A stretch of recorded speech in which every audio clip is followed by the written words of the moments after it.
Welcome to potential concept education. तो बच्चों आज आपका PT7 जो आपका पार्ट 7 हुआ था उसमें जो टॉपिक्स थे उसमें मैं वीडियो सॉल्यूशन लेकर आया हूँ। उम्मीद है आपका एग्जाम अच्छा हुआ होगा। तो पेपर बहुत ही आसान था, मतलब JEE मेंस के लेवल या उससे हल्का सा नीचे, मतलब उसी जोन पे था। ठीक है, अब इसके बाद आपके फुल टेस्ट स्टार्ट होने वाले, तो फुल टेस्ट में आपको बेस्ट एफर्ट लगा के देना है, बिकॉज फुल टेस्ट जो होगा वो पेपर बहुत ही अच्छे तरीके से मतलब सेट किया जाएगा, सो दैट आपको पूरा का पूरा 2023 का JEE मेंस का पूरा फ्लेवर दे। ओके फाइन, चलो फिर सॉल्यूशन के साथ स्टार्ट करते हैं। अब हमारे पास से फर्स्ट क्वेश्चन क्या है 51 में क्या दिया गया है, देखो द सेट ऑफ इक्वेशन 1 1 1। तो हमको पता है हम शॉर्टकट मेथड मारेंगे इसे ना, शॉर्टकट लगाएंगे हम। कैसे करना है 1 1 1 और यहाँ पे 1 है।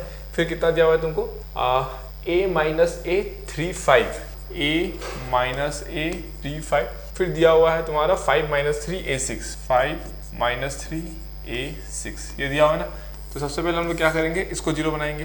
तो क्या लिखेंगे 1 1 1 और ये हो जाएगा 1। इसको जीरो बनाने के लिए a माइनस a टाइम्स करेंगे तो जीरो हो जाएगा, माइनस ट्वाइस हो जाएगा, ये 3 माइनस a हो जाएगा, ये 5 माइनस a हो जाएगा, ये 5 माइनस 5 टाइम्स होते कितना हो जाएगा 0, माइनस 3 माइनस 5 टाइम्स होते कितना हो जाएगा माइनस 8, ये हो जाएगा a माइनस 5, ये हो जाएगा 6 माइनस 5 मतलब 1। This will be equals to 1। आ गया डन। फिर नेक्स्ट हम क्या करेंगे, इसको जीरो बनाएंगे तो ये कितना हो जाएगा 1 1 1, दिस इज 1। और यहाँ पर कितना हो जाएगा 0 माइनस ट्वाइस है, 3 माइनस है, 5 माइनस है, ये तो 0 हो जाएगा। और ये minus 8 minus 4 times of this, तो ये 0।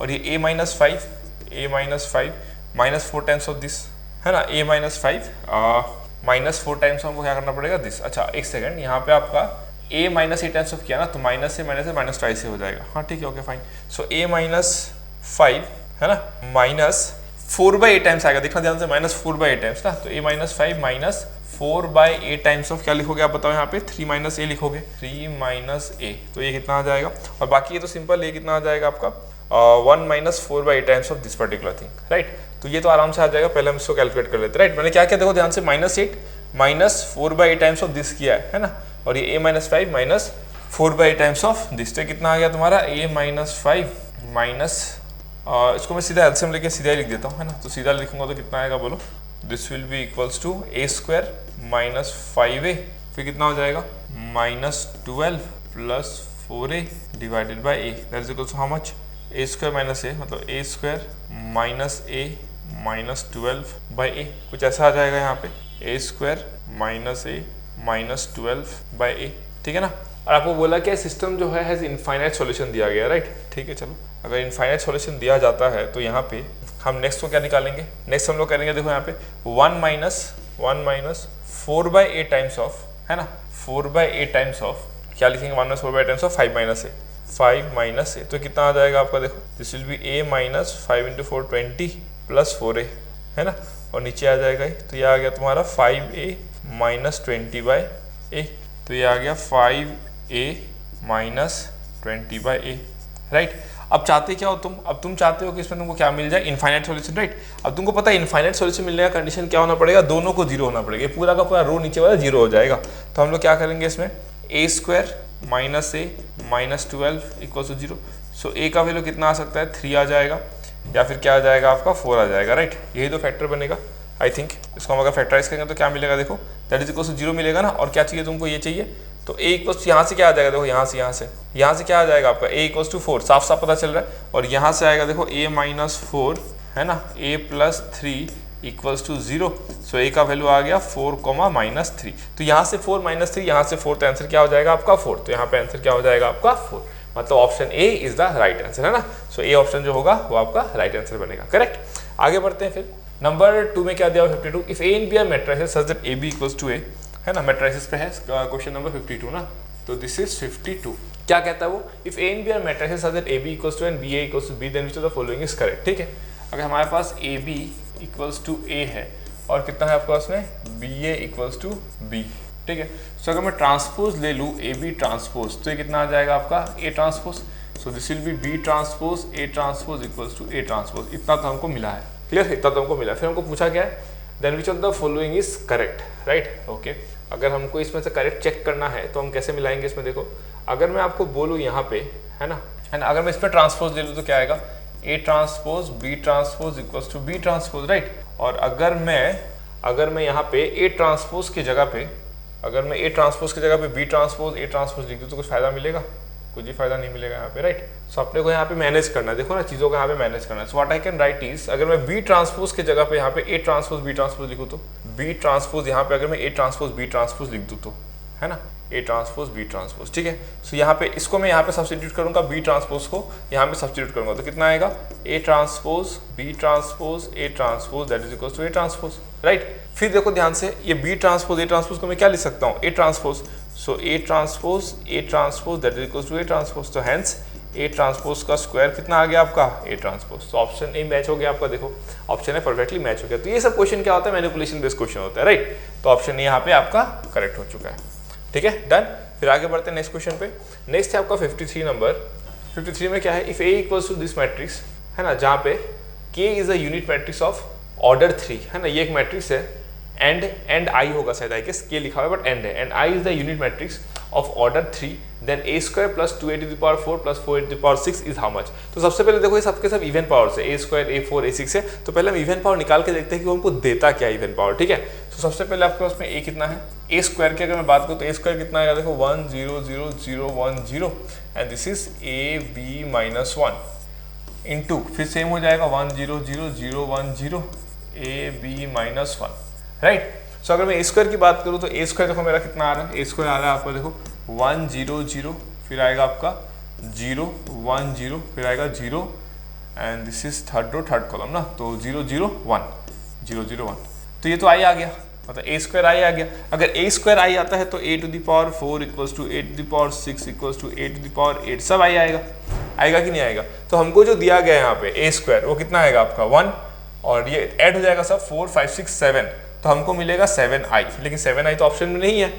7i अगर ऑप्शन में नहीं है तो बेस्ट सुटेबल आंसर कौन सा, 7a to the power 8, 7a to the power 8, क्यों, क्योंकि i जो है a टू द पावर 8 के बराबर है, तो 7a to the power 8 is the answer. तो आपका आंसर बन जाएगा ऑप्शन ए, करेक्ट। तो आपका आंसर बन जाएगा ऑप्शन ए, डन।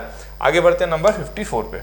54 कहता है number of square sub matrices of order 2 and 3 that are form from the matrix given below. इसमें से आपको सब मैट्रिक्स बनाना है। तो ऑर्डर 2 के लिए क्या करोगे आप, 1 2 3, राइट। ऑर्डर 2 के लिए आप क्या करोगे, इन तीनों रो में से किसी दो को सिलेक्ट करोगे और चारों कॉलम में से किसी दो को सिलेक्ट करोगे। तो आप क्या करोगे, अगर आपको ऑर्डर 2 चाहिए तो ऑर्डर 2 के लिए आप क्या करोगे, 3C2, मतलब 3 रो में से किसी 2 रो का सिलेक्शन इनटू 4 कॉलम में से किसी 2 कॉलम का सिलेक्शन 4C2। और अगर आपको चाहिए होगा 3 के लिए, है ना, अगर आपको 3 के लिए चाहिए, मतलब है ना ऑर्डर 3 का चाहिए अगर आपको, तो आपको क्या करना पड़ेगा, रो तो भाई 3 रहेगा ही, मतलब 3C1 3C3, है ना, तीनों रो में से तीनों को सिलेक्ट करना पड़ेगा इनटू 4 कॉलम में से किसी 3 को सिलेक्ट करना पड़ेगा। तो आंसर कितना आ गया, 3C2 कितना हो जाएगा आपका, दिस इज 3 इंटू 4C2 हो जाएगा आपका कितना 6, और ये हो जाएगा आपका 1 इंटू 4, तो टोटल कितना आ गया आपका 18 plus 4 22। So 22 should be the answer. तो ऑप्शन हो जाएगा आपका ऑप्शन नंबर बी, है ना, इसका बी आ जाएगा, समझे ना। तो हमने 2 क्रॉस 2 का परम्यूटेशन कॉम्बिनेशन लगा के निकाल लिया, और 3 क्रॉस 3 का, ये 2 मतलब क्या है पता है ना, 2 क्रॉस 2 है ना, 2 क्रॉस 3 मतलब क्या है, 3 क्रॉस 3। Okay done, clear. आगे बढ़ते हैं नंबर 55 पे। सो नाउ ये क्वेश्चन नंबर 55, है ना।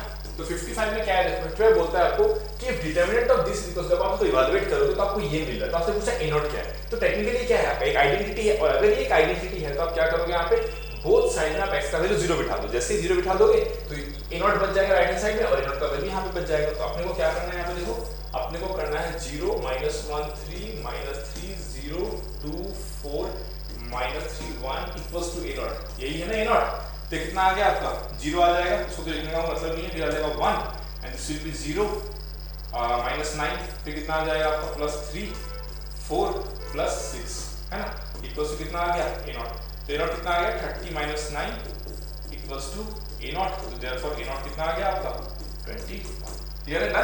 सो ए नॉट का वैल्यू कितना आ गया 21। तो option D is the right answer for this, ठीक है। सो ये है द नेक्स्ट क्वेश्चन नाउ। तो 56 की अगर मैं बात करूँ तो क्या दिया हुआ है, देखो द डिटर्मिनेंट का value is independent of which of the following, है ना। तो independent of which of the following करने के लिए ऑब्वियस सी बात है, जब हमको पता है इतना बड़ा डिटर्मिनेंट को तो इवैल्यूएट करना है तो बेटर है कि हमको मैक्सिमम नंबर ऑफ जीरोस लाना है। तो हम 2 ऑपरेशन लगा देते हैं। यहाँ पे क्या लगाएंगे कि row 2 tends to R2 minus R1, row 3 tends to R3 minus okay, इसमें ट्वाइस R1 होगा ना, ट्वाइस R1, और ये थ्राइस R1 हो जाएगा। तो हमको क्या मिल जाएगा, देखो ध्यान से, है ना, हमको क्या मिल जाएगा डिटर्मिनेंट की अगर मैं बात करता हूँ, डिटर्मिनेंट कितना मिल जाएगा, a + b + c, a + b + c, ये हो जाएगा a + b, ये हो जाएगा a, इधर तो 0 0 आएगा ही, और साथ में यहाँ पे कितना आ जाएगा, देखो 2 टाइम्स करोगे तो ट्वाइस a + b, ये आ जाएगा ट्वाइस ए प्लस बी, और उसके नीचे कितना आ जाएगा ए, यहाँ पे तो बस ए आ जाएगा, और नीचे अगर मैं बोलूँ तो 3 टाइम्स जब करोगे तो कितना आ जाएगा 7a प्लस 3b, ये आएगा तुम्हारा 7a प्लस 3b, और इसके नीचे कितना आ जाएगा जब आप 3 टाइम्स करोगे तो थ्राइस ए, यहाँ पे आपको मिल जाएगा थ्राइस ए, है ना। तो इसको अगर आप इवाल्युएट करने जाओगे, देखो ध्यान से, इसको अगर आप इवाल्युएट करने जाओगे तो आप सीधा इवाल्युएट कर सकते हो। ए के थ्रू कितना आ जाएगा ये आपका 3 × 6a² plus thrice A B minus 7a², right, minus thrice A B, thrice A B got cancel, तो ये आ गया -7 माइनस ए क्यूब ना, माइनस 7a² माइनस a² और a into minus A cube, तो माइनस ए क्यूब आ गया। A cube आने का मतलब क्या हुआ इसका आपका कि इंडिपेंडेंट ऑफ क्या हो जाएगा आपका बी एन सी हो जाएगा, तो ऑप्शन बी करेक्ट है ना, ऑप्शन बी इज करेक्ट। तो इंडिपेंडेंट ऑफ क्या आ गया आपका बी एन सी, क्योंकि ए क्यूब में आंसर आ रहा है फिर तो independent of B and C होगा ना। नेक्स्ट क्वेश्चन की बात करते हैं 57 क्या बोला, what are the values of k if the term independent of x in the expansion of this is 405, ठीक है। तो इंडिपेंडेंट टर्म का बात हो रहा है, इंडिपेंडेंट का टर्म में हम लोग क्या करते हैं जनरल टर्म निकालते हैं, तो हम लोग क्या करेंगे 57 में जनरल टर्म की बात करते हैं, ठीक है। तो जनरल टर्म क्या है देखो, what are the values of k the term independent of x in the expansion of this is 405, तो के का वैल्यू चाहिए सच दैट आपका क्या हो जाएगा वो इंडिपेंडेंट हो जाए, राइट। तो हम लोग क्या करेंगे यहाँ पे देखो जनरल टर्म लिखते हैं TR+1, TR+1 क्या होगा अगर आपको याद हो तो कितना होता है बताओ, 10 CR ना, कितना दिया हुआ है 10 CR, तो 10 CR है ना, √x to the power 10 minus r, और फिर कितना हो जाएगा आपका √x to the power 10 minus r into k/x² to the power r, right. तो इसको मैं लिख सकता हूँ 10 CR x to the power 10 minus r/2, और यहाँ पे k to the power r आ जाएगा, तो इसको मैं यहाँ पे लिख लेता हूँ k to the power r, पहले लिख लेता हूँ k to the power r को, राइट। तो that is equals to k to the power r 10 CR x to the power 10 minus r/2 into x to the power minus twice r, लिख सकता हूँ इस तरीके से।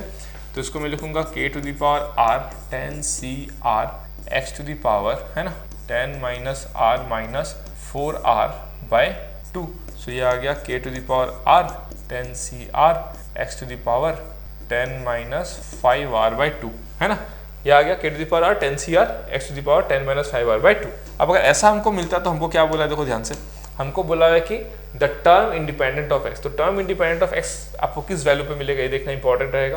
टर्म इंडिपेंडेंट ऑफ एक्स मिलेगा जब आपका r इक्वल्स टू कितना हो जाएगा, r इक्वल्स टू 2 हो जाएगा, तभी तो x टू द पावर 0 1 हो जाएगा ना।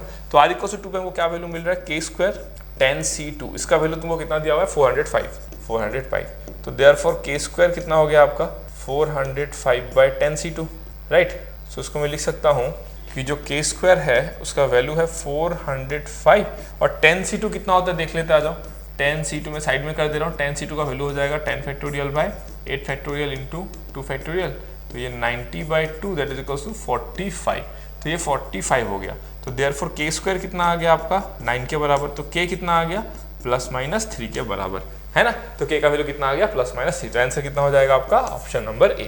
क्लियर हो गया, डन, सिंपल है। आगे बढ़ते हैं 58 की तरफ, है ना। 58 कहता है for natural number m, n if 1 - y to the power m 1 + y to the power n equals 1 + a1y + a2y² plus dot dot and a1 a2 का वैल्यू आपको दिया हुआ है, देन n और m कितना। टेक्निकली आपसे पूछा है कि y और y² का कोएफिशिएंट निकाल दो, आपका काम खत्म हो जाएगा। तो मैं क्या करूंगा देखो 1 - y to the power क्या दिया हुआ है m दिया हुआ है, 1 + y to the power क्या दिया हुआ है n दिया हुआ है, राइट। तो सबसे मैं इसका जनरल टर्म लिखूंगा, इसका जनरल टर्म कितना होता है -1 to the power r mcr y to the power r, ठीक है ना।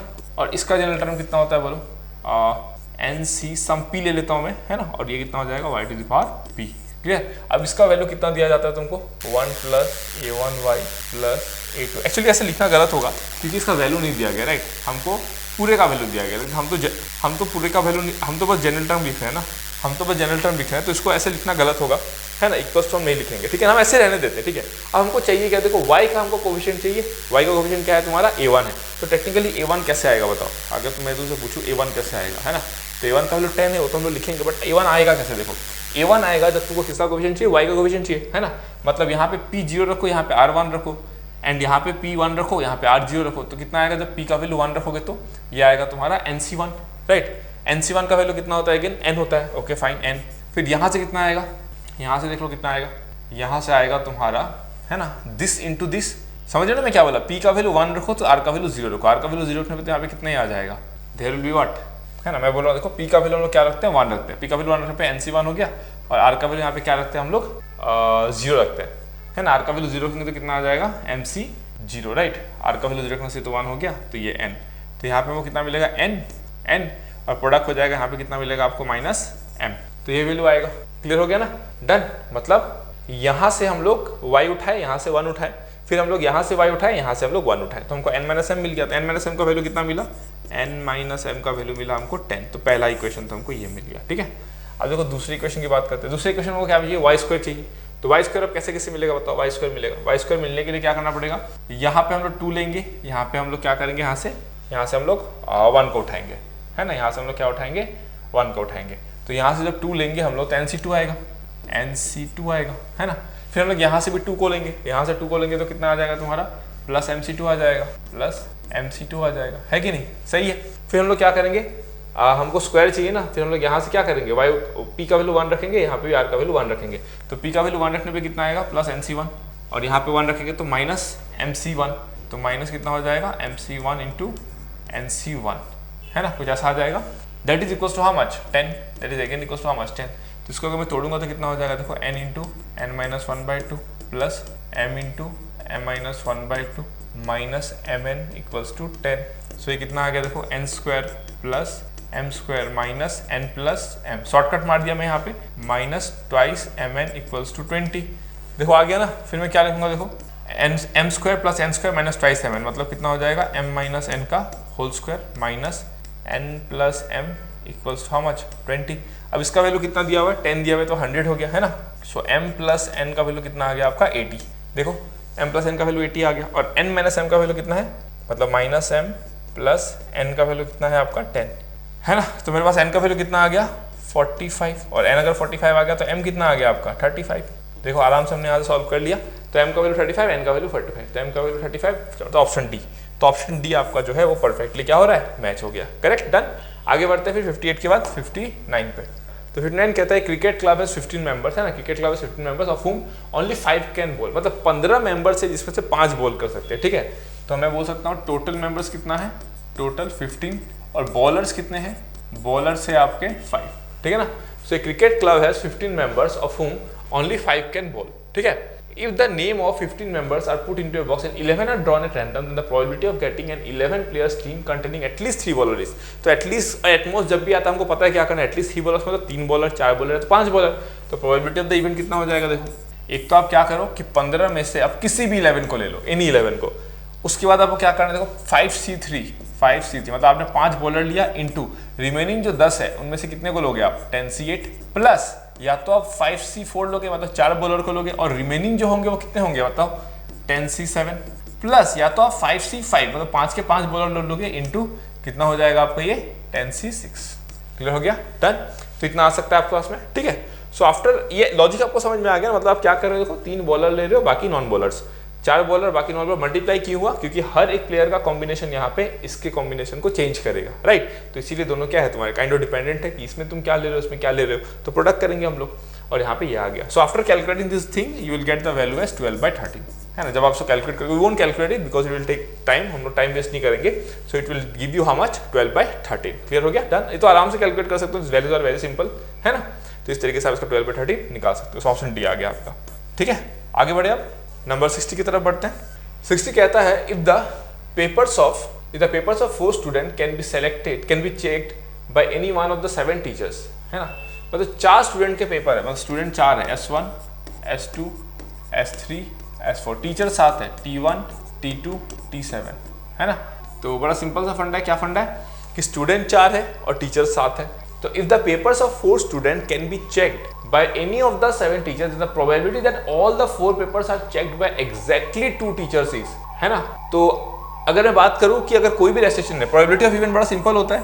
प्रोबेबिलिटी ऑफ इवेंट कितना हो जाएगा आपका, डिनोमिनेटर में क्या हो जाएगा कि 7 टीचर जो है 4 स्टूडेंट का पेपर कितने वेज में चेक करेंगे, देखो स्टूडेंट का पेपर 7 वेज, स्टूडेंट का पेपर 7 वेज, स्टूडेंट का पेपर 7 वेज, स्टूडेंट का पेपर 7 वेज, तो 7⁴ हो जाएगा। इसमें तो कोई डाउट ही नहीं है, इसमें 7⁴ में कोई डाउट नहीं होना चाहिए, ठीक है। नेक्स्ट आपको पूछा जा रहा है कि एग्जैक्टली 2 टीचर्स अगर चेक करे तो, मतलब अब आप चाहते क्या हो, लेट्स से T1 T2 इन सबका पेपर को चेक कर रहे हैं, तो कितना हो जाएगा आपका 2⁴, तो 2⁴ हो जाएगा। लेकिन उनमें से हमको 2 केस को माइनस करना पड़ेगा। कौन सा केस होगा वो, ऐसा भी तो हो सकता है कि T1 ने सबका पेपर चेक कर लिया या फिर T2 ने सबका पेपर चेक कर, लेकिन आपको बोला है कि एग्जैक्टली 2 टीचर चेक करेंगे। तो हमने क्या किया कि अब देखो मैंने बोला ना क्या किया हमने 2 टीचर को रखा और ये 4 स्टूडेंट, तो ये 2 टीचर इसका, ये 2 टीचर इसका, ये 2 टीचर इसका, ये 2 टीचर इसका, 2 2 2 2 टू द पावर 4 -2 कर दिया मैंने। क्यों -2 किया? क्योंकि यहाँ पे क्या है कि टीचर 1 भी हो सकता है, चारों का चारों पेपर चेक कर लिया, फिर टीचर 2 चारों का चारों पेपर चेक कर लिया, तो इन दैट केस वो माइनस हो जाएगा, ठीक है। और ये इंटू जो होगा that will B how much, into.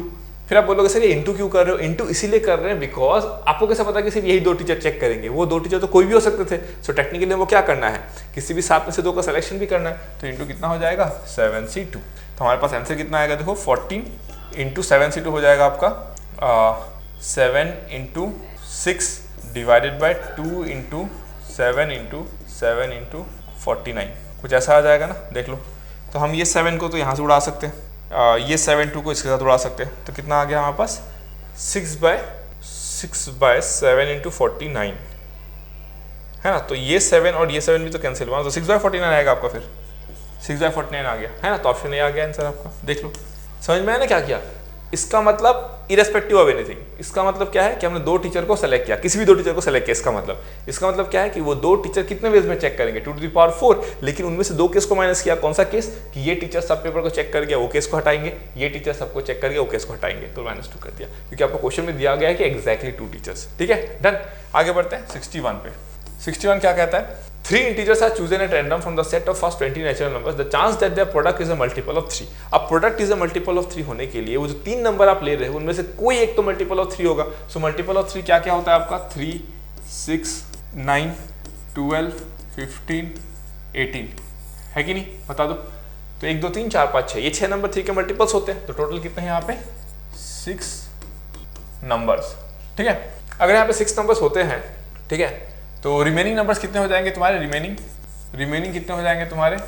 14 numbers. Remaining कितने हो जाएंगे तुम्हारे?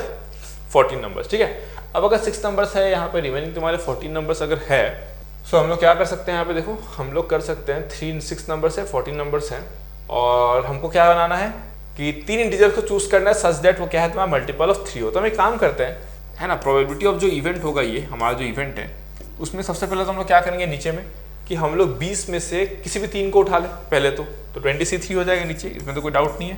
This will B how much? 20C3 है ना, क्योंकि 20 में से हम किसी भी 3 को उठा लेंगे, राइट। अब अगर मैं नेक्स्ट बात करूं कि ऊपर क्या रहेगा, तो ऊपर देखो अगर आप चाहते हो तो क्या हो सकता है कि जो 3 नंबर आप उठा रहे हो उसमें से कोई एक मल्टीपल ऑफ 3 हो, या फिर कोई 2 मल्टीपल ऑफ 3 हो, या फिर तीनों के तीनों मल्टीपल ऑफ 3 हो।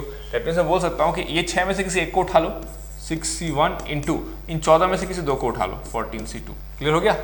इस पे से हम लोग कुछ भी उठा सकते हैं, ठीक है।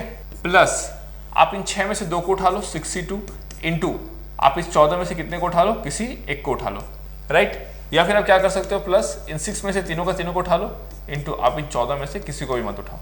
सो this will give you the required answer and that comes out to be 194/285 194/285। तो ये ऑप्शन कितना आएगा आपका? Option number A. Clear?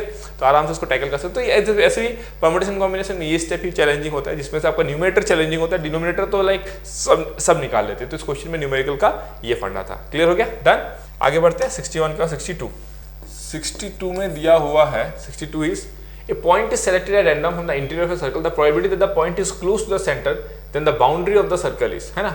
A point is selected at random from the interior of a circle, the probability that the point is close to the centre than the boundary of the circle is.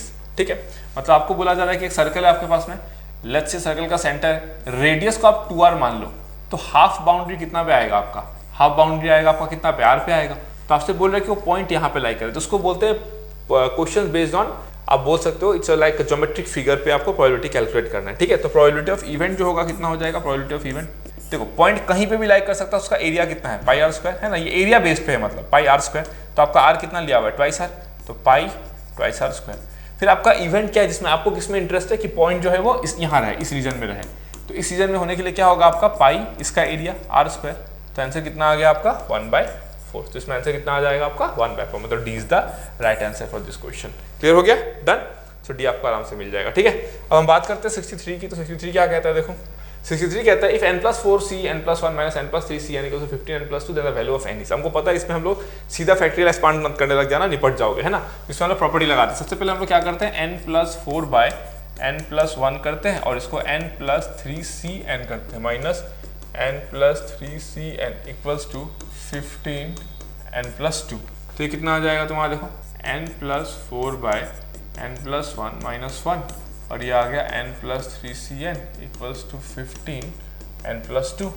तो ये कितना आ जाएगा तुम्हारा, देखो n plus 4 minus n minus 1 मतलब 3 bye n plus 1, और ये कितना आ जाएगा तुम्हारा n plus 3cn equals to 15n plus 2।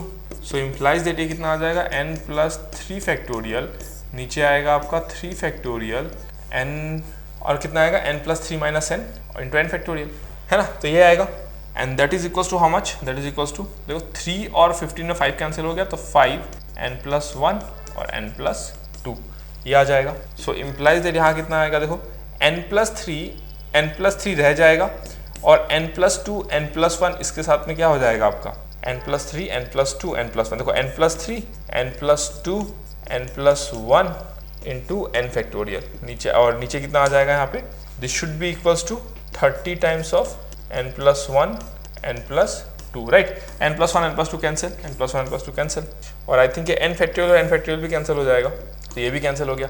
So n plus 3 को से कितना आ गया 30, है ना।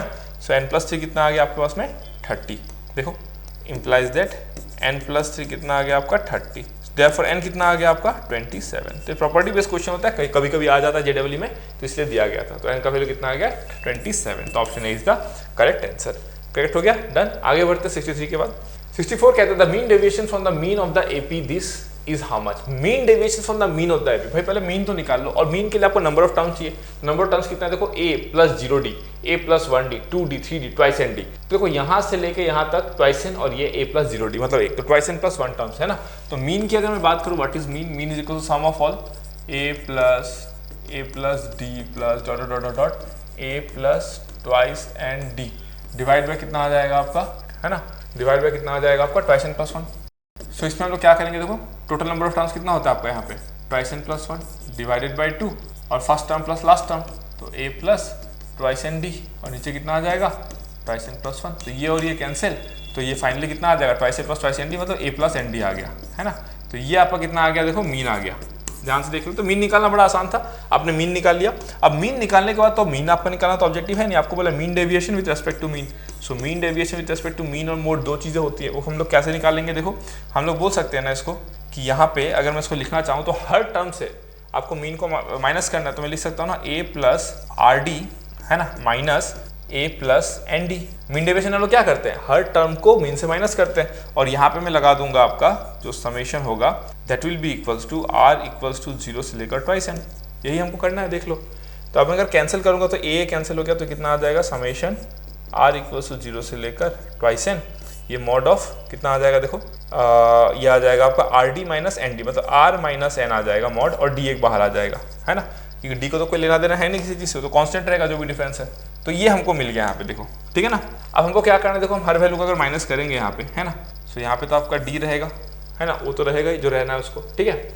अच्छा, और एक चीज़ आपका मीन डेविएशन जो होता है उसमें देखो मीन डेविएशन यहाँ पे आपका 1 बाय n माइनस 1 भी होगा ना एक, सो यहाँ पे आपका एक 1 माइनस n भी होगा, है ना, 1 बाय ट्वाइस एन प्लस 1, ठीक है ना। सो एक चीज़ छूट रहा है यहाँ पे, mean deviation with respect to जो मीन होता है उसमें 1 by total number of terms twice N plus 1 भी होता है ना। सो ये भी आएगा आपका 1 बाय ट्वाइस एन प्लस 1, है ना, करेक्शन कर लेना इसको।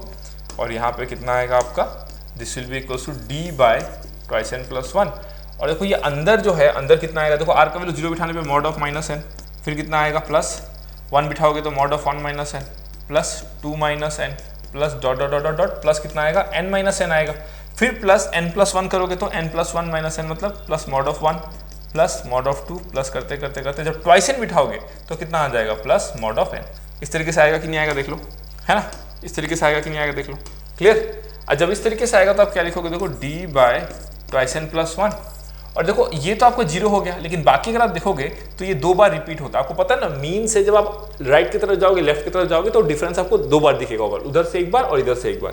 तो आपको कितना मिल जाएगा, देखो मॉड हटा दो यहाँ से, तो 2 टाइम्स ऑफ कितना आ जाएगा आपका 1 plus 2 plus 3 plus dot dot dot dot plus n, correct. तो ये कितना आ गया आपका, देखो 2d by twice N plus 1 into n plus 1 by 2, तो 2 2 कैंसिल, तो कितना आ गया dn into n plus 1 by twice N plus one. देख लो, तो मीन डेविएशन मीन कितना आ गया आपका dn into n plus one by twice N plus one. तो B is the right option, तो बी मैच होते हुए दिख रहा है ना, तो B is the correct option for this. Correct, done. आगे बढ़ते हैं, चलो फिर 60 कितना आएगा अभी 65 कहता है let a be a set of 4 digit number a1 a2 a3 a4 where a1 a2 a3 a4 से बड़ा है, देन एन ए कितना होगा, the number of elements in A, cardinality of A कितना होगा। तो आपको बोला है कि 4 डिजिट नंबर है फिर a1 a2 a3 a4 आपका क्या है असेंडिंग ऑर्डर में, ठीक है। तो आपको पता है डिजिट्स कितने होते हैं 0 1 2 3 अप टू वेयर 9 तक, राइट। क्लियर हो गया।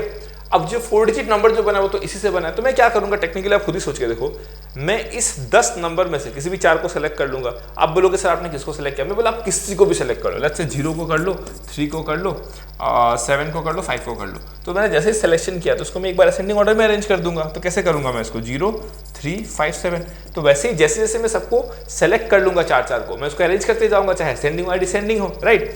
तो मेरा कितना आ जाएगा आंसर यहाँ पे देखो, है ना। तो इन दैट केस मैं यहाँ पे क्या लिख सकता हूँ देखो, है ना। That means what I am going to do is कि मैं इस क्वेश्चन में कुछ करना है ही नहीं, इसमें बस आपको क्या करना पता है 10 में से 4 का सिलेक्शन करना है। जैसे वो सिलेक्शन लिखे आ जाओगे असेंडिंग या डिसेंडिंग जो भी दिया हुआ है, जैसे कि आपका असेंडिंग डिसेंडिंग दिया हुआ है तो डिसेंडिंग में आप उसको सजा देना, ठीक है ना।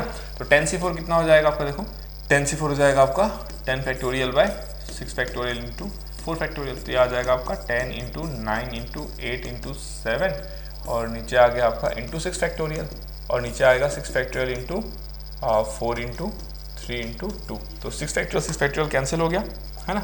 ये और ये तो भाई कैंसिल हो गया आपका, 4 2 8 के साथ कैंसिल हो गया, 3 और 3 टाइम्स में ये आ गया। तो आंसर आपका आ गया 210। 7 इंटू 3 21, 21 इंटू 10 210। तो ऑप्शन कौन सा बन गया आपका C. So C is the right answer for this question. Done, clear. आगे बढ़ते 65 के बाद में 66 कहता है द स्ट्रेट लाइन, 3 लाइन है आपके पैरेलल है और लाई एक ही प्लेन पे लाई करते हैं, ठीक है। आपको दिया जाता है कि I1 जो है, जो लाइन I1 है, देखो ये I1 है, ये I2 है, ये I3 है, ठीक है। और इस लाइन पे, इस वाले लाइन पे ना m पॉइंट्स है, m पॉइंट्स, इसमें n पॉइंट्स है और इसमें कितना दिया हुआ है k पॉइंट्स है, ठीक है ना, इसमें k पॉइंट्स है। अब आपसे पूछा है कि आपको ट्राइंगल बनाना है। देखो ट्राइंगल बनाने के लिए क्या करोगे, इसमें m पॉइंट, इसमें n पॉइंट, इसमें k पॉइंट, तो आप क्या करोगे m plus n plus k C3, मतलब इन सब पॉइंट में से आपने किसी भी 3 पॉइंट को क्या किया सेलेक्ट कर लिया। आप समझ रहे हो आपने क्या किया, इन तीनों पॉइंट में से आपने क्या किया, इन जितने पॉइंट्स है उसमें से आपने किसी भी 3 पॉइंट को क्या किया सेलेक्ट कर लिया, ठीक है। अब जैसे आपने सेलेक्ट कर लिया उसके बाद आप क्या करोगे माइनस। ऐसा भी तो हो सकता है कि आपने तीनों पॉइंट इसी लाइन पे सेलेक्ट किया, क्योंकि अगर आप तीनों पॉइंट इस लाइन पे सेलेक्ट करते हो तो प्रॉब्लम, अदरवाइज कोई प्रॉब्लम नहीं है। तो आप क्या करो माइनस MC3 कर दो। ऐसा भी हो सकता है आपने तीनों पॉइंट इसमें सेलेक्ट कर लिया हो तो माइनस NC3 माइनस KC3 हो गया। तो this would be your answer. Technically आपका आंसर कौन सा बन गया, option number B. So B is the right answer for this, ठीक है। तो 66 के बाद 67 पे बढ़ते हैं। 67 कहता है आपका the value of b cos square c/2 plus c cos square b/2 where b and c are angles and bc are sides of the triangle। ठीक है भाई, कोई बात नहीं, ये लो आपका ये a हो गया, ये आपका b हो गया, ये आपका c हो गया, तो ये स्मॉल a हो गया, ये स्मॉल b हो गया, ये स्मॉल c हो गया, ठीक है ना। सो अब हमको क्या बोला गया, देखो b cos square c/2, तो b cos square c/2 मतलब 1 प्लस cos c/2, ये आ जाएगा आपका cos square c/2 है ना। तो हमको पता है देखो cos square c/2 का हमको वैल्यू चाहिए। So what value we know is cos 2 theta कितना होता है, cos 2 theta is equals to 2 cos square theta minus 1, right. तो cos थीटा प्लस 1 कितना हो जाएगा 2 cos square थीटा बाई 2। तो cos square c/2 कितना हो जाएगा 1 प्लस cos c/2 ना, तो 1 प्लस cos c/2 प्लस कितना हो जाएगा c into 1 plus cos b/2। तो इसका वैल्यू कितना आ गया देखो b प्लस c/2 प्लस कितना हो जाएगा half of b cos c plus c cos b, आएगा कि नहीं आएगा देख लो, राइट। तो हाफ ऑफ कितना हो गया b cos c plus c cos b, right. So b cos c plus c cos b, अगर मैं यहाँ पे एक परपेंडिकुलर ड्रॉ कर देता हूँ, देखो तो b cos c ये लेंथ है, c cos b ये लेंथ है, तो ये लेंथ और ये लेंथ मिलके क्या देगा a देगा। तो इसको मैं लिख सकता हूँ ना b plus c/2 plus a/2 that is equals to a plus b plus c/2, correct, done. तो ऑप्शन कौन सा हो गया, a plus b plus c/2 is option number A, done, clear. तो 67 का ये आंसर जाएगा। आगे बढ़ते हैं 68 क्या कहता है देखो, the equation ax square plus bx plus c equals to 0 where abc are sides of triangle abc and the equation this have a common root, मतलब इस इक्वेशन और इस इक्वेशन का क्या है आपका common root. The measure of angle c is, आपको angle c चाहिए। तो देखो यहाँ पे एक चीज हम कर सकते हैं, है ना, कि अगर मैं बात करूँ देखो x स्क्वायर है ना, x square plus √2x plus 1 equals to 0 है ना। अगर मैं इसकी बात करूँ, ध्यान देना, अगर मैं इसकी बात करूँ तो इसका डिस्क्रिमिनेंट कितना है, b square 2 minus 4 less than 0। So imaginary roots होंगे कि नहीं होंगे, तो इमेजिनरी रूट्स होंगे और ये रियल कोफिशिएंट है तो कंजुगेट पेयर्स में होंगे, तो एक रूट अगर इसके साथ कॉमन है तो दूसरा भी कॉमन होगा और दूसरा भी कॉमन होगा, मतलब technically both the roots are same, then the what, the coefficient will be in proportion. तो देयरफॉर मैं लिख सकता हूँ क्या, ध्यान देना, a/1 equals to b/√2 equals to कितना हो जाएगा, c/1 equals to some k। अब मुझे क्या चाहिए, cos c। देखो cos c का वैल्यू कितना हो जाएगा, देखो a² plus b² minus c² bye से भी, ये हो गया cos c। तो a² कितना हो जाएगा, देखो k² plus 2k² minus k² by कितना हो जाएगा, देखो 2√2 k²। तो ये हमारे पास कितना आ गया, ये और ये कैंसिल, 2 कैंसिल, तो 1/√2 आ गया। तो देयरफॉर, है ना, देयरफॉर ये कितना आ जाएगा आपका, cos c अगर 1/√2 तो c कितना आ गया आपका 45 डिग्री। तो आंसर कितना हो गया आपका ए। Done, clear. तो 68 बड़ा सिंपल है। आगे बढ़ते हैं 68 के बाद 69 पे, है ना। तो यहाँ पे रीजनिंग का क्वेश्चन है, बड़ा सिंपल सा क्वेश्चन है, जैसा क्वेश्चन आता है आपका एग्जाम पे, है ना। तो ये क्या कह रहा है, देखो, if P implies not P or Q is false, then truth value of P and Q are respectively, है ना। If P implies not P or Q is false, then truth value of P and Q are respectively। ठीक है, आपको पता है P implies Q क्या होता है, not P or Q। तो इसको आप कैसे लिख सकते हो, P implies not P or Q, इसको आप लिख सकते हो P implies not P और Q ना, तो इसको आप लिखोगे not P और Q, ऐसे लिख सकते हो। And that is equals to not P, ये कितना हो जाएगा, not P और Q। अब आप चाहते हो कि अगर ये फॉल्स है, अगर ये फॉल्स है तो यूनियन है, तो दोनों फॉल्स होना पड़ेगा, ये भी फॉल्स, ये भी फॉल्स। तो अगर Q फॉल्स है तो आपको P और Q का वैल्यू चाहिए, देख लो। तो Q क्या है, फॉल्स है। P कॉम्प्लीमेंट अगर फॉल्स है तो P क्या होगा, ट्रू होगा। तो P ट्रू, Q फॉल्स हो गया, तो ऑप्शन कौन सा है आपका, डी। तो D is the right option for this 69 के लिए क्या हो जाएगा आपका, डी। ओके, आगे बढ़ते हैं 70 नंबर पे। 70 क्या कहता है, consider two statement, P he is intelligent, Q he is strong, then symbolic form of the statement, it is not true that, it is not true मतलब क्या होता है, negation होता है ना। it is not true that he is either intelligent or strong, either intelligent or strong, और statement है मतलब P और Q है, लेकिन तुमको क्या दिया हुआ है, it is not true, तो इसमें क्या लग जाएगा, not, तो not P और Q हो जाएगा। तो ऑप्शन कौन सा करेक्ट है आपका, डी। तो बड़ा सिंपल सा क्वेश्चन था ये, ऑप्शन डी, निगेशन पे बेस्ड था। ठीक है, आगे बढ़ते हैं नंबर 71 पे। 71 कहता है the total number of word that can be form using all letters of the word Ritesh that has neither begin with I nor end with R. तो बात सिंपल होता है, टोटल से माइनस कर दो begin with I and R, ठीक है ना। तो रितेश में टोटल कितना होगा, देखो टोटल हो जाएगा आपका 6 फैक्टोरियल, है ना। और आपका क्या दिया हुआ है, that neither begin with I nor end with R. तो बिगिन विद आई कितना हो जाएगा आपका 5 फैक्टोरियल, एंड विद आर, है ना, एंड विद कितना दिया हुआ है आपका आर, ये कितना हो जाएगा आपका 5 फैक्टोरियल। 5 फैक्टोरियल होगा आपका 120 और 6 फैक्टोरियल तो होता है आपका 720 और ये भी हो गया आपका 120। ठीक है, फिर क्या है आपका कि begin with I and with R, है ना। आई से बिगिन होता है और आपका आर पे क्या होता है, आपका खत्म होता है, राइट। तो बीच में कितना लेटर बच जाएगा आपका 4, तो ये हो जाएगा आपका 4 factorial, that is equals to 4 factorial. तो आपको क्या चाहिए, the total number of word that can be form using all the letters of the word Ritesh that neither वाला पार्ट चाहिए आपको, दैट नीदर, है ना, नीदर। अगर आपको ये चाहिए, नीदर नहीं चाहिए होता, आपको नॉर्मल चाहिए होता तो ये आंसर हो जाता 120 प्लस 120 माइनस 4 फैक्टोरियल, राइट। तो यहाँ पे आंसर कितना होगा आपका, जो आंसर आपका होगा दैट विल बी, आप क्या करोगे, टोटल 720 माइनस, किसको माइनस करोगे, या तो आई स्टार्टिंग पे है, या तो आर एंड पे, या तो दोनों है, समझ रहे हो। तो उसको कितना हो जाएगा 120 प्लस 120 माइनस 24, तो ये कितना हो गया आपका 720 माइनस 120 500, 720 माइनस 600, 600 माइनस 120 कितना हो जाएगा 580, 580 प्लस 24, 580 प्लस 24 इज 504, तो 504 शुड बी द आंसर, इसका आंसर 504 हो जाएगा 71 का। ठीक है, डन। आगे बढ़ते 72 पे। 72 का क्या सीन है, देखो, the range of a random variable x is 1 2 3 dot dot dot dot, है ना। रैंडम वेरिएबल ऐसे वैल्यू दे सकता है if probability that the random variable r value लेता है is 1/12 to the power in the mean of distribution. Mean of distribution एकदम झंडू क्वेश्चन है। देखो मीन जो होता है वो क्या होता है आपका समेशन आर पी आर, है ना। समेशन आर पी आर मतलब कितना हो जाएगा, देखो आपका आर का वैल्यू 1 ले लो, सो 1 इंटू 1/2 प्लस 2 ले लो, 2 इंटू 1/2 स्क्वायर प्लस 3 ले लो, 3 into 1/2 cube plus dot dot dot dot चला जाएगा। अब ऐसे क्वेश्चन को सॉल्व कैसे करते हैं हम लोग, एक हाफ से फिर से मल्टीप्लाई करो, हाफ ई एक्स, तो कितना आ जाएगा आपका 1/2 square plus 2/2 cube plus 3/2 to the power 4 plus dot dot dot, है ना। तो दोनों को माइनस कर दो, इसको आप 1 बोल दो, इसको 2 बोल दो। ये सब तो एपीजीपी का कॉमन क्वेश्चन है, एपीजीपी का कॉमन क्वेश्चन है ये सब। ये 1 हो गया, ये आपका 2 हो गया, है ना।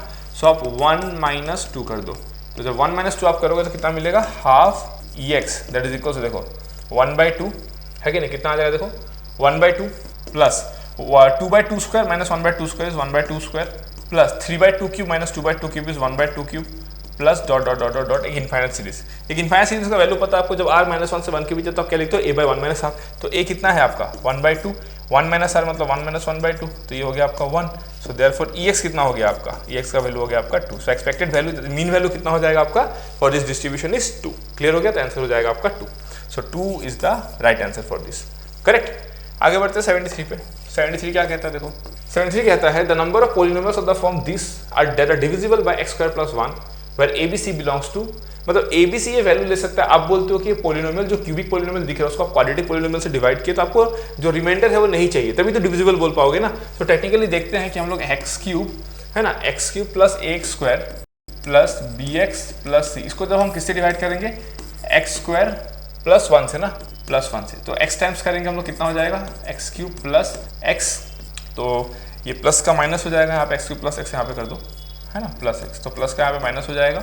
सो ax square plus b minus 1x आ जाएगा, ठीक है। तो फिर प्लस किससे करोगे आप, a से करोगे, तो कितना आ जाएगा ax स्क्वायर प्लस a, तो प्लस का माइनस कर दो तो ये आ जाएगा b minus 1x plus c minus a। अब आप चाहते हो कि रिमाइंडर ना आए, देखो अब हम डिवीजन नहीं करेंगे क्योंकि देखो यहाँ पे स्क्वायर है, यहाँ पे 1 है, आप तो डिवीजन करने का मतलब नहीं है ना। तो अब हम लोग क्या करेंगे, देखो अगर आप चाहते हो कि रिमाइंडर 0 हो है ना, रिमाइंडर कितना हो, रिमाइंडर 0 हो, तो b को तो 1 होना पड़ेगा and a equals to c होना पड़ेगा। देख लो b equals to 1, a equals to c, तो b इक्वल्स टू 1 साथ साथ a equals to c, a equals to c मतलब b इक्वल्स टू 1 हो जाए और AC1 हो जाए या फिर AC2 या फिर AC3, तो टोटल पॉसिबिलिटी कितना हो जाएगा b इक्वल्स टू 1 के साथ में 10 पॉसिबिलिटीज। कैसे, AC क्या हो जाए आपके 1 1, AC हो जाए 2 2, 3 3, 4 4, 5 5, 10 10, ऐसे 10 पॉसिबिलिटी, और b इक्वल्स टू 1 तो सिंगल रहेगा वो, तो आंसर कितना हो जाएगा आपका 10। सिंपल सा क्वेश्चन था, ठीक है, डन। आगे बढ़ते हैं नंबर 74 है ना। 74 क्या कहता है देखो, if the ratio of 7 term from beginning to the 7 term from end is 1/6 then value of n is, है ना। तो आपसे क्या पूछा है कि n का जो वैल्यू है वो कितना है बता दो, ठीक है। चलो देखते हैं है ना। तो बिगिनिंग और एंड के लिए हम लोग क्या करेंगे, उसको रिवर्स कर देंगे। जैसे कि अगर मैं बोलूँ कि if the ratio 7 term from beginning ना, तो जब हम बिगिनिंग की बात करेंगे, बिगिनिंग की, तो हम लोग ऐसे लिखेंगे देखो, cubic root of 2 plus 1 by cubic root of 3 to the power कितना है n। और जब हम एंड की बात करेंगे ना तो हम इसको उल्टा कर देंगे, so 1 by cubic root of 3 plus cubic root of 2 to the power n, ठीक है। अब दोनों का क्या हो गया, beginning from the 7th term है ना। अब दोनों में क्या हो गया, beginning from the 7th term, ठीक है, मतलब बिगिनिंग से 7th टर्म है ना। तो अब इजी हो गया आपके लिए। तो हम लोग क्या करेंगे, तो 7 टर्म की बात करते हैं, तो 7 टर्म कितना हो जाएगा, इफ द रेशियो 7 टर्म ना, ठीक है। चलो अगर बोलो 7 टर्म कितना हो जाएगा, तो t 6 + 1 हो जाएगा, that is equals to nc6 cubic root of 3 to the power n - 6 1 by cubic root of 3 to the power कितना हो जाएगा 6। और अगर मैं बात करूँ इसकी, तो ये कितना हो जाएगा t 6 + 1, 7 टर्म यही होगा ना, that is equals to nc6 1 by cubic root of 3 to the power n - 6, और कितना हो जाएगा आपका और हो जाएगा आपका cubic root of 2 to the power कितना हो जाएगा आपका 6 हो जाएगा। देख लो, डन, क्लियर। तो आपको बोला जा रहा है अकॉर्डिंग टू क्वेश्चन क्या बोला जा रहा है ना, if the ratio is how much 1/6, तो मतलब आपको बोला जा रहा है ना, cubic root of 2 to the power n - 6 into cubic root of 3 to the power -6 divided by कितना है आपका, cubic root of 3 to the power है ना 6 माइनस n इंटू कितना हो जाएगा आपका, cubic root of 2 to the power 6, ठीक है। इसका वैल्यू कितना है 1/6 है, डन। तो हमको n का वैल्यू निकालना है। अब इसको सॉल्व करते हैं, देखो कुछ तो टेक्निक होगा इसमें, देखने में तो बड़ा जबड़ा लग रहा है बट कुछ ना कुछ इसमें ट्रिक होगा, देखते हैं हम लोग, ठीक है। अब हम लोग क्या कर सकते हैं, देखो cubic root of 2 to the power n - 12 कर सकते हैं इंटू क्या कर देंगे हम लोग, cubic root of 3 to the power n - 12 that is equals to 1/6, ऐसा लिख सकते हैं क्या।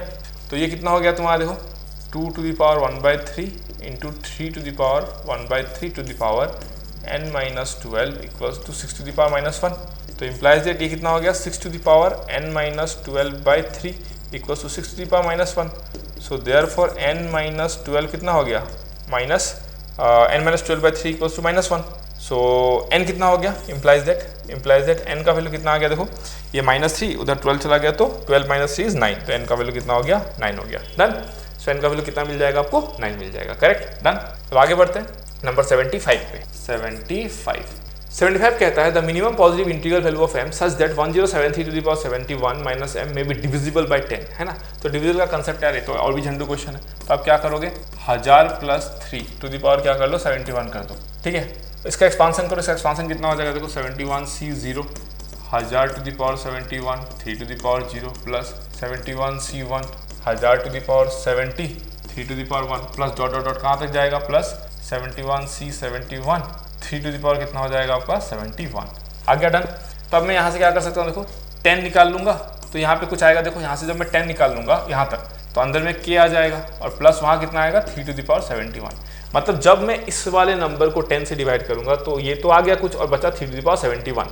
अब 3 टू द पावर 71 में देखो क्या है, 3 टू द पावर 71 को पता है कि जब आप ध्यान देना कि जब आप 3 टू द पावर 1 करते हो तो आपको 3 मिलता है लास्ट में, 3 टू द पावर 2 करते हो तो आपको 9 मिलता है, 3 टू द पावर 3 करते हो, लास्ट डिजिट की बात कर रहा हूँ मैं, लास्ट डिजिट की, है ना। 3 टू द पावर 3 करोगे तो 9 इंटू 3 27, तो लास्ट में क्या मिलेगा आपको 27। इसे पढ़ाया जाता है क्लास में, अभी पढ़े होगे।